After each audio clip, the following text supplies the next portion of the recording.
As usual, it's nothing but worry. That's how we ought to do it. And now, live from the sofa, it's nothing but worry. With your host of many years, Lance Ash and Bonnie Ash. Mrs. Lance Ash. Mr. and Mrs. Lance Ash. She doesn't really have her own name. Or identity. Right. So I'm on vacation still, folks. 10 days of vacation of Dubai. Especially Wednesday morning. Early Wednesday Yeah, morning. it's early Wednesday morning. And so I decided, fuck it, we'll just do an extra episode this week. And earlier, was it yesterday or today, this morning? We went out Tuesday morning. Okay, so it was yesterday morning. Had a bunch of errands to do, and one of the errands was drop off some donations to the library bookstore in the town next over. And That means going through our stacks and seeing. so we had to need go to get through rid of. we had to go through all this crap, and I really didn't have time to go through everything because that's just a monumental task. Thousands But of we picked out some books. books and dropped them off, and so today I started plowing a little deeper into the stacks and found some more iffies. If we had all the room in the world, I would have no problem keeping them, but we do need to purge ourselves of this stuff once in a while. But when in doubt, don't necessarily throw it out. Okay, so I I have This one called In Light of the Past, A Treasury of Horizon Magazine.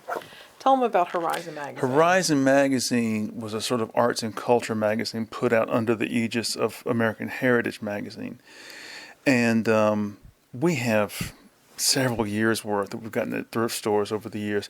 And it was a great magazine. It came hardcover and full of great pictures of paintings and architecture and all kinds of stuff. And it had really cool articles about big names, really, at that time. Also, articles about historical events. I remember us getting the one with, it covered the execution of Charles I. Yeah, that was a good one, yeah. That was an excellent one. And then the return to England of Charles II, his son. I'll tell you one that I really, really liked. This would have been probably the early 60s. There is a river or something, small river that runs through like Connecticut into Rhode Island or something like that. And somebody had figured out that all these famous painters and illustrators and writers lived along this river. Their houses all abutted. So they did an article on that, and they had photographs of these people. Their and homes. What amazed me was a lot of these people that were painters, illustrators, they lived on farms that were probably 300 or 400 years old, and they had barns in the backyard that they had turned into studios, and or workshops, or just writing offices. I'd love to live like that. God, it'd be great. My own separate building. Yeah, this week I've been doing a lot of writing. I'm on now like my 4th or 5th article. And I told Lance today, I said, wouldn't it be wonderful if I could do this and make a full income at it, and you could be an artist and make a full income at that? And that would be the only thing we had to do. Write and paint. And it would just be ideal. When Stephen King received the word that they were going to do the paperback rights to his first novel, that's when he knew he was set. Came home, told his wife, quit your job, we're going to do nothing but write the rest of our lives. Yeah, he's got some kind of routine where it's like 4 hours in the morning, 4 hours in the evening, or half that or something. But he is committed. He has a set time. He sits down. He does his writing. And all this week, I have spent hours each night writing. And it's been so nice. Except for those times when I have to say, Lance, go away. Her writing area is basically in the kitchen. It's between the kitchen and the library. But it's open, it's like having an office in a hallway. Yeah. She needs her own separate space where she can be alone, like I have my own separate space, Unfortunately, my bedroom is adjacent to his bedroom, and our hours still don't mesh.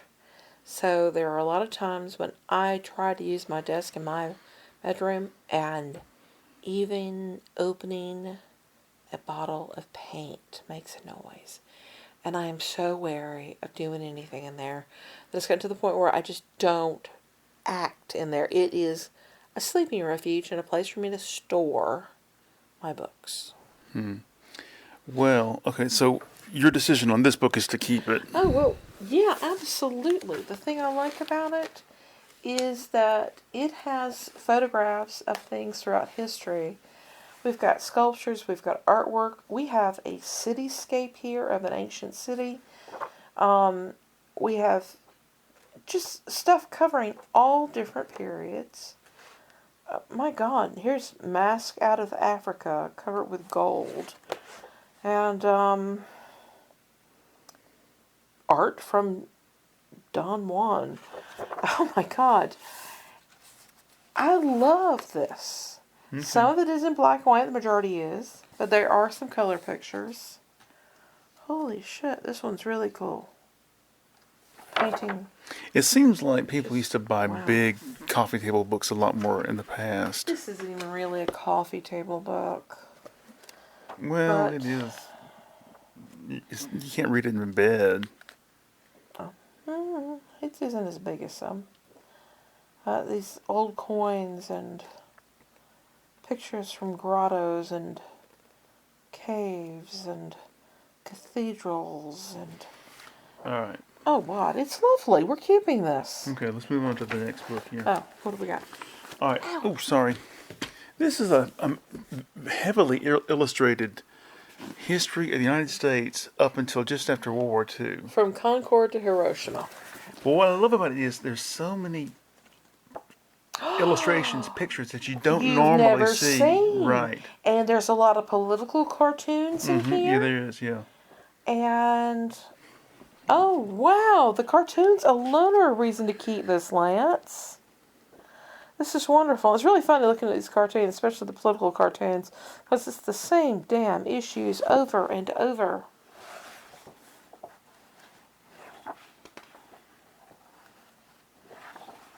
I just saw that guy that looks like Bruce Campbell.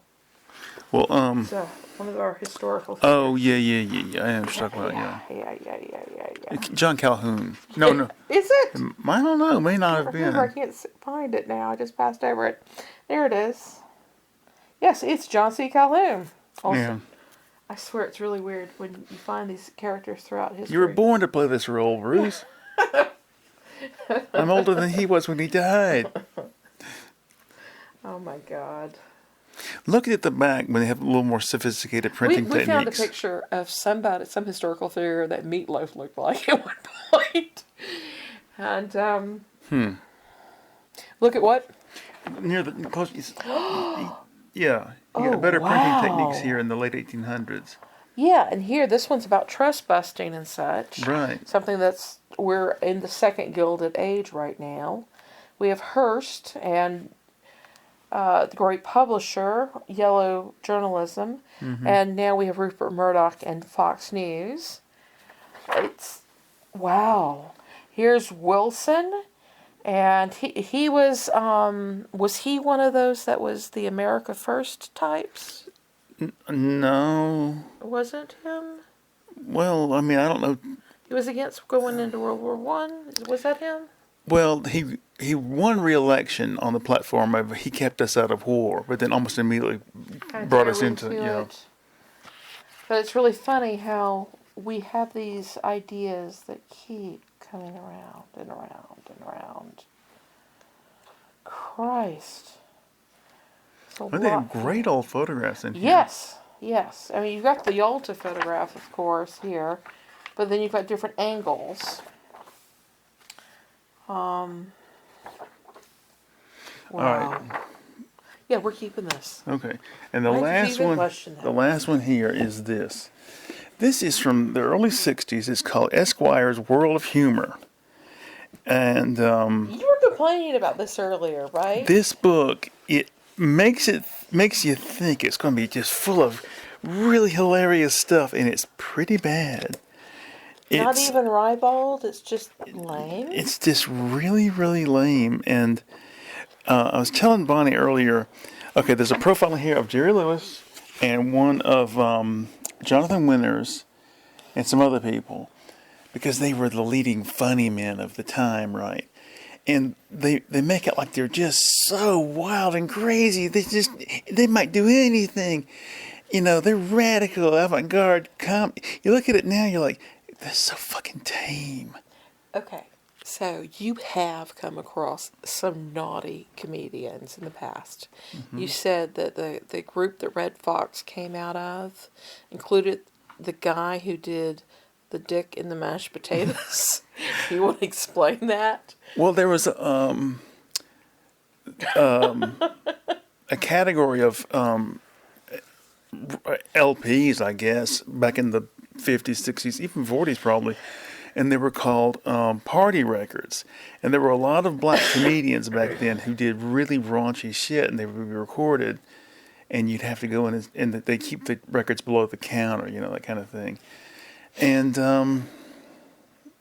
yeah, even that. I mean, but Jonathan Winters. I mean, you look at it, you're like, what did people find so wild and crazy about this? You know? Well, before Bill Cosby in the last part, and before he became America's Dad, he was a comedian before he did the Spy TV show and all that. What type of comedy did he do? Family friendly shit.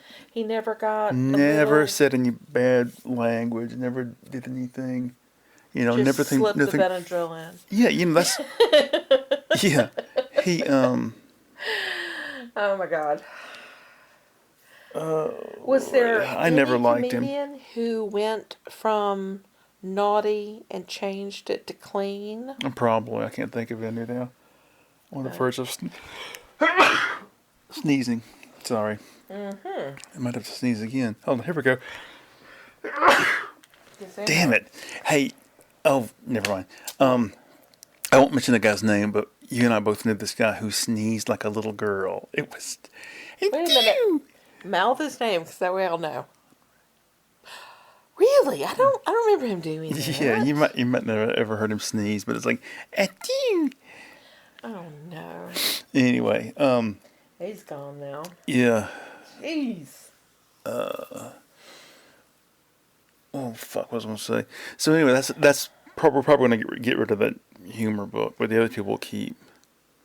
Now, you have another book that is similar from one of those type of magazines, and it has some interviews with authors and such, including the famous, is it Hemingway quote about women's is trouble?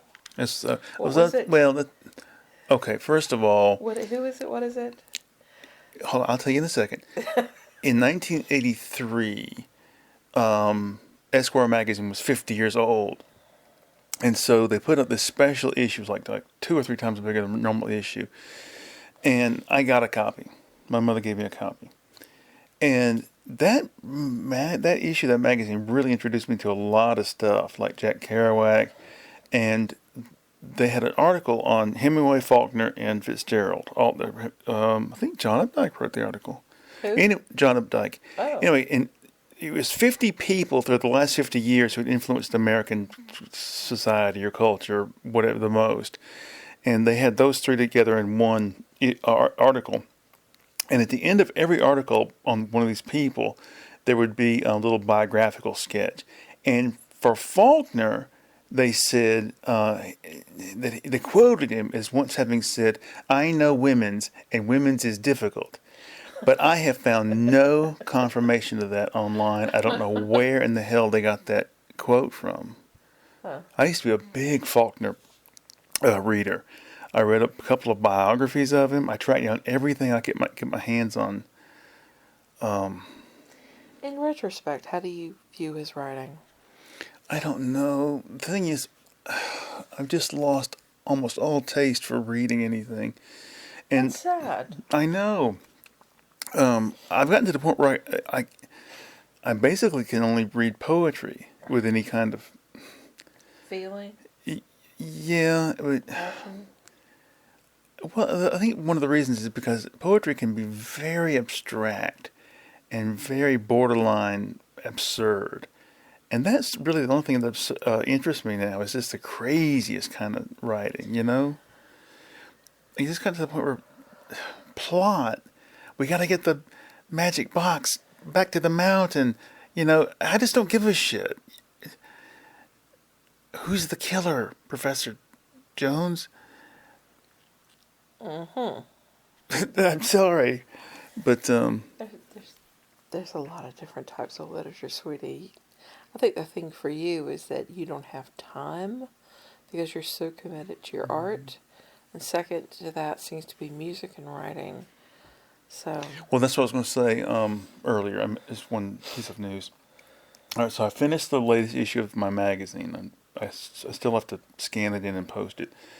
But supposed to be writing the script for the next issue, and it's been like pulling teeth trying to get myself into a writing mood until just earlier tonight. Excuse me, sorry. It's like a braying jackass. Um, so no comment. so No comment. anyway, I got down to some writing of what's going to happen. So what have you been writing about? Food insecurity, food prices, the political things around it, uh, different budgetary approaches to diet, long-term storage, capsule meal planning, etc. Yay. It actually started a lot further back. My parents got divorced when I was 7, and my dad was in the doctoral program, and he was living at a rental, helping keep up the house, the rental properties for his rent. He was working as a TA. He was working a couple different jobs at one point, doing different things during this time. And my mom started off as a secretary slash bookkeeper before she became a civil servant. So money was really, really tight. So much so that my mother's mother was sending her, my mom and us, $30 a month for food money. My dad was consistent with the child support, but it was just a very, very difficult time. My mom made a very bad choice. She chose to buy a house when she shouldn't have, when she couldn't afford it, but she was forced to because the place that we were renting was being given to the owner's children to live in. So suddenly she found herself in a position where she had to move, and money became really tight. And all of us lost weight. My mom did without meals, and my dad was doing without meals too. And so it was a really bad time. And so that became a thing for me. And when I was at school as a child, third, fourth grade, second and third grade actually, we got free lunches because we were so poor. And I remember one of my earliest memories was sucking on my long hair because it had fallen into the syrup on the breakfast tray. And I was hungry waiting for lunch. So, food insecurity was a big deal for me. When I was at college, I ended up volunteering at the homeless shelter.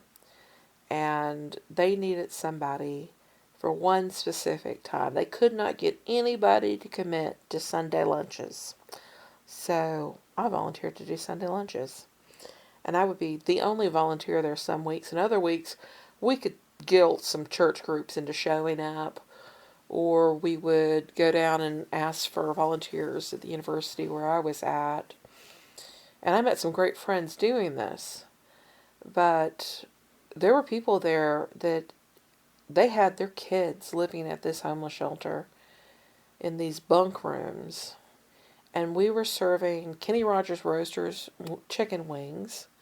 We were opening giant cans of green beans and carrots and mixed veg and mixed fruit from the food bank, and we were barely getting by feeding this whole community of homeless families.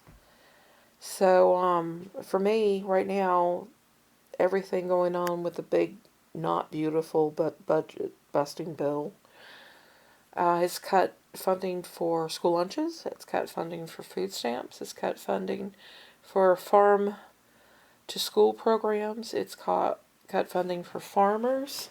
It's cut all USAID funds, which meant that several $billion worth of food was being bought from farmers and sent overseas, and now those farmers are without markets for their stuff. The tariffs have caused prices to go up, and all of this is really hitting home for me right now, and it's really pissing me off too, because people don't realize just how important the trade is right now. Like, there's stuff that comes in from Canada, like a certain type of peat moss that's used in growing medium for when you start plants. And then there's also the wood that comes from Canada, and that's used for packaging foods, fruit crates, etc. And then all the flour and other things from Canada, and all of our fresh produce from Mexico too. Or there's increase in pricing tariffs. They have peat moss in Canada? Yeah, they do. I wonder if it's related to the peat moss that's in Ireland and so forth. I'm not sure exactly how it's grown. Don't they have it in like Belgium or something too? It depends on the water and the way that it It's interesting. collects in certain low-lying areas. I just wonder if it relies on cool to cold weather with lots of moisture. I would think Because that so. stuff gets really dense. I would think so, but I'm not sure. I guess that's the same thing as a peat bog with the bodies, right? It's slightly different, but yeah, it's the same basis. But I'm not expert about that. I just know how the tariffs have adversely affected everybody. And then there's just a number of other factors in the immigration situation right now. We have farms where the produce is not being picked My because people aren't showing up because they're scared to go out. Whenever I don't write for a long time, and then I decide I want to write a book again. Getting started, it is a kind of like getting rusty machinery going, you know? I guess. And then you get into the groove of it. Like I used to write like 2 pages a day, I think. Yeah, I think I'm on the 5th article for this week or something. So, yeah. You do get into a groove, I guess. Yeah.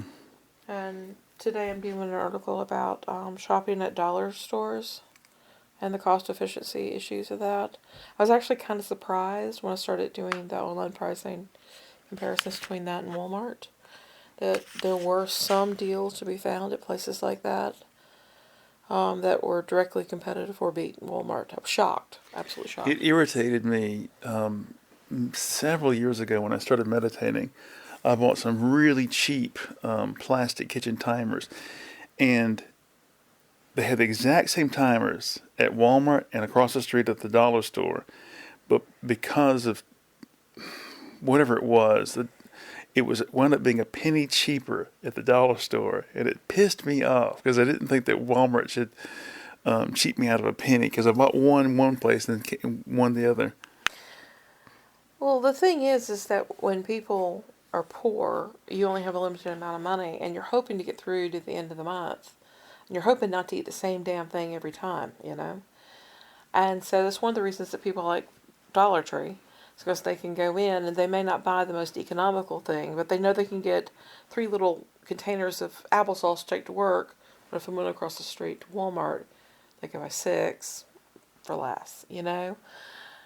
So Dollar Tree has its place, but it also has prices that are the exact same or lower per ounce, per item.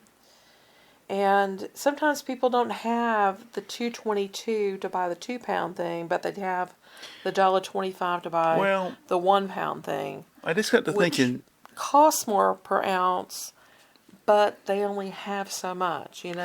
I was just got to thinking, years ago when Walmart rose to dominance over that sector of the retail industry, it was because they were so big they could command these monstrous, reductions in price so they could offer things cheaper.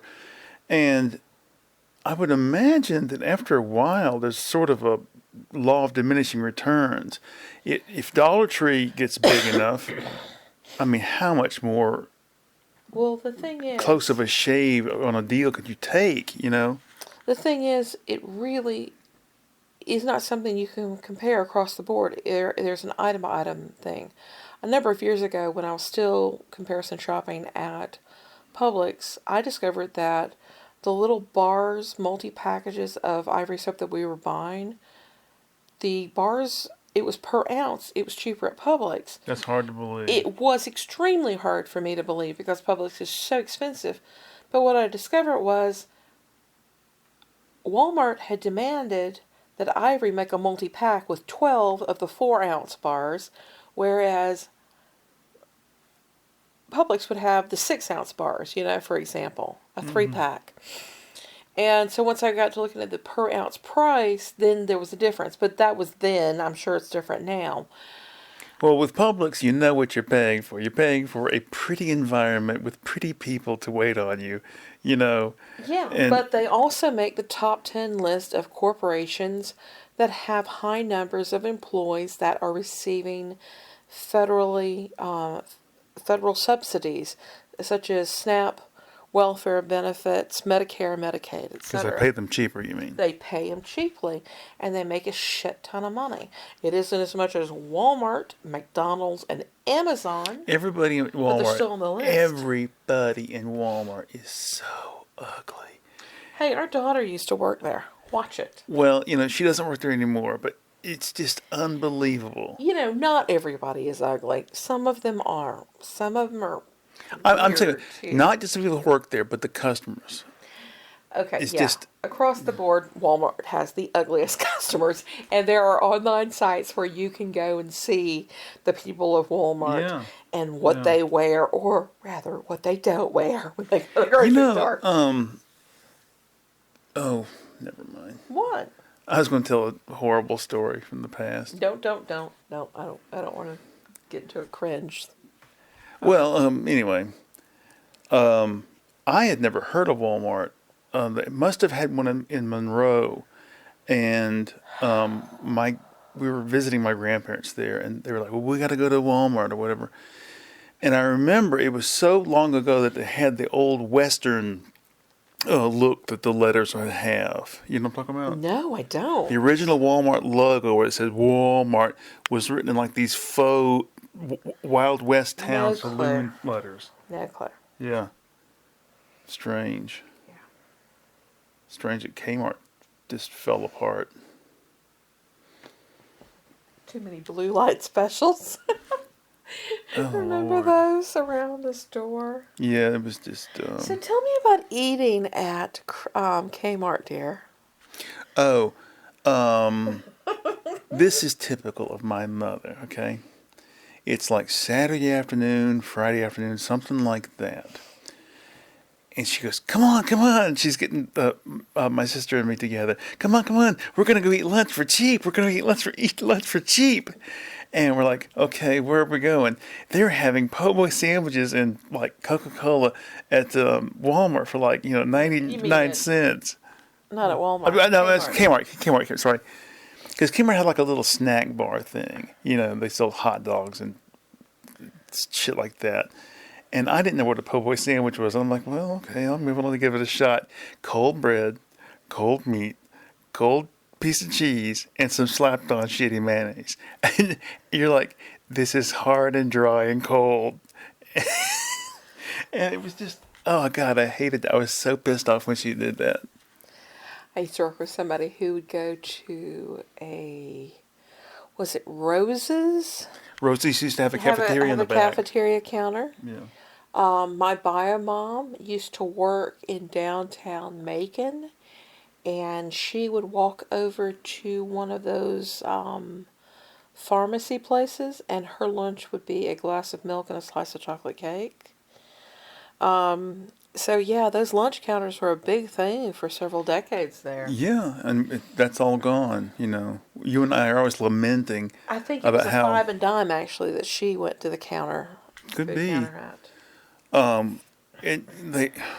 They have just, in my viewpoint, ruined downtown Athens, because downtown Athens used to be full of these little boutique stores, little mom and pop stores, Now they're full of and now bars. it's they've torn so many things out and put up these huge high-rise apartment buildings down there, and Parking decks. and Bars stacked upon bars. I Literally hate to stacked say on this. bars. I mean, Clayton Street is now completely pedestrian up and down. They planted grass and everything where the road was, and I know Clayton. yeah. No, what? Yeah. College Avenue is an asphalt surface. You're saying they've put grass downtown somewhere? Well, okay. You can't drive a car down that main road downtown anymore. Are you talking right where Barnett's was? That is part of it. I know you can't. I know you can't drive there anymore. That's all blocked off. But I thought they did the whole street up and down. I don't think so. No, there's too much traffic and crossways. Well, anyway, still. One of the cool things they did at UGA was close off a couple of roads and put in grass. And that was over near Pharmacy. Yeah, I don't like that. I don't know. You don't like it? No. Okay. Let's change it. Well, when I'm king, we will do things my way. Well, the Supreme Court is allowing what I that was to gonna happen here in the U.S. again. What I was going to say was, in the same way that you and I, we don't like certain changes they've made. We were complaining about that today. About something. But you can imagine people. We don't have a lunch counter anymore. Now I got to whatever. We were complaining about, was it Peking turned into something or another, and Oh, that became Red Bull yeah, Grill or something, and we've never eaten there. yeah, because it's like $15 bowls of ramen, and I'm like, fuck that shit. My idea of spending a lot on ramen is the $2 package of jajang, whatever it is. Chopaghetti? Jajang chopaghetti. Yes. Okay. There's two J's in there somehow. Anyway. Well. Oh, we've got to use up mushrooms, so I should saute mushrooms, and we should use that in ramen. Yeah, that's a good idea. Oh yeah. That garlic pesto sauce didn't turn out that well. It looked so good. Yeah, I bought a jar of Alfredo pesto, and of course I can't eat it, so I thought, oh, Lance will probably like this. It was I really chopped up bland. There was no tomatoes salt in I it. added chopped basil in it, but he said it needed more. I should have thrown in some pepper flakes and stuff, but along with that I made a fabulous mixed green salad with pickled beets and cucumbers and sliced tomatoes, sliced mushrooms. What else was in that? It was really good. Mm-hmm. A nice balsamic vinaigrette dressing. Oh, the boiled eggs chopped up in it. Oh yeah, lots of black pepper. Mm. And you've got croutons and cheese on yours. What time is it? 34 minutes we've been at this. We shouldn't feel constrained, that we have to go an hour, But, are we going to do anything tonight? Today's Wednesday. Yeah. You want to do the egg rolls? And watch a movie? No. That's tomorrow. I'm talking about right now, after this. Do we want to do anything? Oh, that's this morning. Okay. All right. I thought you meant later tonight. It's all kind of mushing all together in our mind because we're sleeping at all kinds of weird hours, aren't we? I know. I've been napping a lot. I just decided to hell with it. If you need to nap, to hell with it. But caffeine throws me off, though. Normally I drink it all at once. But these last couple of days, it's like, we'll have a cup or two now, and a couple of hours have another cup or two. And so everything gets, your sleep is distorted. Maybe we should get the egg rolls at an odd time so that we can schedule it so that you'll feel sleepy and won't go to sleep, and try to get you back in the routine. I don't know. Yeah, we'll figure something out. What are we going to watch? We can never agree on movies. Well, Which is I why we wanted, don't watch movies. I wanted to watch Cheech and Chong with the commentary, Up in Smoke. But I there's, said I'd have to get stoned for that. but there's no way you'd want to watch that. See, I'm so familiar with the movie that watching it with the commentary wouldn't ruin anything for me. I've seen that movie 15 we can still times. quote lines from that.